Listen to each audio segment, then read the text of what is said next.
Saka pa ron. Saka pa ron. Ba't dala mo yan? Eh.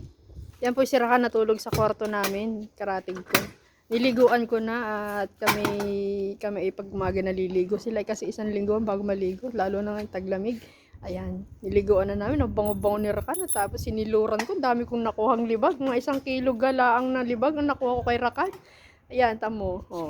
Tamo siya anong puti ni Rakan. Nagkagawa po Rakan. Oh, patingin nga ng mukha mo Rakan, habibi. Asyo po chick. Allah. Yan, si Rakan. Nagmukhang tao. Badin atim manadil. At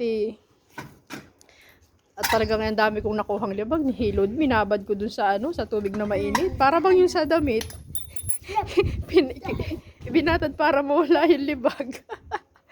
Ay, ang bilis matanggal ng libag. Ay, hilod ako ng hilod. Nabibilo-bilo ay. Kahit mga ganyang mga bata, talagang may libag din talaga.